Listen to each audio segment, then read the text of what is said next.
வணக்கம். நம்ம எல்லாருக்குமே வெள்ளிக்கிழமைனா ஒரு ஸ்பெஷல் தான் இல்லையா? அன்னைக்கு நம்ம வீட்ல அமைதி, செல்வம், ஆரோக்கியம் எல்லாம் நிறையணும்னு ஆசைப்படுவோம். சரி, அது ரொம்ப சிம்பிளான ஒரு பூஜை முறையில எப்படி கொண்டு வர்றது? அத பத்தி தாங்க ஸ்டெப் பை ஸ்டெப்பா இந்த விளக்கத்துல நம்ம பார்க்க போறோம். வாங்க ஆரம்பிக்கலாம். நம்ம மனசுல வர்ற முதல் கேள்வி இதுவாதான் இருக்கும். சரி, வெள்ளிக்கிழமை எப்படிதான் சாமி கும்பிடுறது? இதுக்கான ஒரு தெளிவான, ரொம்ப ரொம்ப எளிமையான பதில தாங்க நாம இப்ப பார்க்க போறோம். இந்த வழிபாட்டு முறை உங்க வாழ்க்கையில கண்டிப்பா ஒரு பாசிட்டிவ் மாற்றத்தை கொண்டு வரும்னு ஒரு ஆழமான நம்பிக்கை இருக்கு. எந்த ஒரு நல்ல விஷயமும் எங்க இருந்து ஆரம்பிக்கணும்? நம்ம கிட்ட இருந்து தாங்க.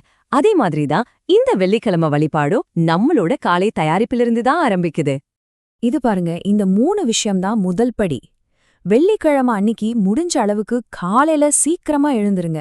இது அந்த நாள் முழுக்க இருக்கிற பாசிட்டிவ் எனர்ஜியை நம்ம அப்சார்ப் பண்ணிக்க உதவும். அப்புறம் ஃப்ரெஷ்ஷா ஒரு தலைக்குழியல் போட்டுட்டு சுத்தமான ட்ரெஸ்ஸை போட்டுக்கிட்டா நம்ம உடம்பு பூஜைக்கு பக்தியோட ரெடி ஆயிரும். உடம்ப சுத்தமா வச்சுக்கிறது எவ்வளவு முக்கியமோ அதே அளவுக்கு மனசையும் சுத்தமா வச்சுக்கணும். நம்ம பூஜை முழு பலன் கொடுக்கணும்னா மனசுல இருக்கிற நெகட்டிவ் எண்ணங்கள் எல்லாம் ஒதுக்கி வச்சுட்டு எக்தம் பாசிட்டிவ் மைண்ட் செட்டோட பக்தியான மனநிலையில இந்த நாளா ஆரம்பிக்கணும். ஓகே, நாம தயார் பண்ணிக்கிட்டோம். அடுத்தது என்ன? நம்ம சாமி கும்பிட போற இடத்த அந்த ஒரு தெய்வீகமான சூழல் உருவாக்கணும். வாங்க அதை எப்படின்னு பார்க்கலாம். உங்க வீட்ல பூஜை அறை இருந்தா அத இல்லனா பூஜை பண்ற இடத்த நல்லா சுத்தப்படுத்துங்க. அங்க இருக்கிற விளக்குகள் எல்லாம் நல்லா தொடச்சு சாமி போட்டோ அல்லது சிலைகளை அழகா அடுக்கி வைங்க. இப்படி பண்றப்பவே அந்த இடத்துல ஒரு தெய்வீக வைப்ரேஷன் உருவாகும். வாசல்ல ஒரு சின்ன கோலம் போட்டீங்கன்னா அது வீட்டுக்கு இன்னும் மங்களகரமா இருக்கும். இப்போ நம்ம இடத்த புனிதமாக்கியாச்சு. அடுத்து ஒலியையும் மலர்களையும் வச்சு இறைவனை வரவேற்க போறோம்.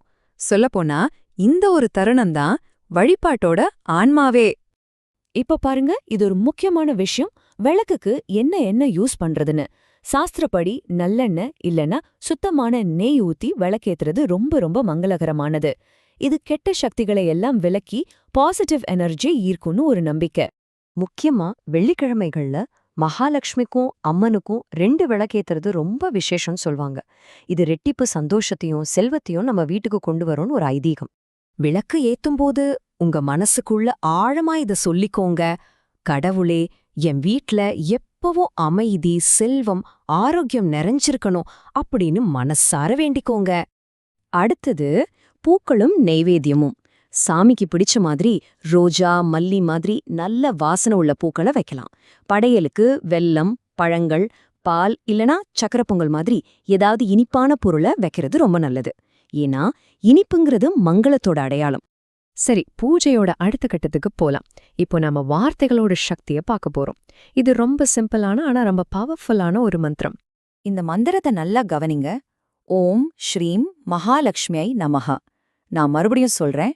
ஓம் ஸ்ரீம் மகாலட்சுமியை நமஹ. இது மகாலட்சுமியோட அருளை பெற ரொம்ப ரொம்ப எளிமையான ஒரு மந்திரம். சரி, இந்த மந்திரத்தை எத்தனை தடவை சொல்லணும்? ஜஸ்ட் 3 தடவை.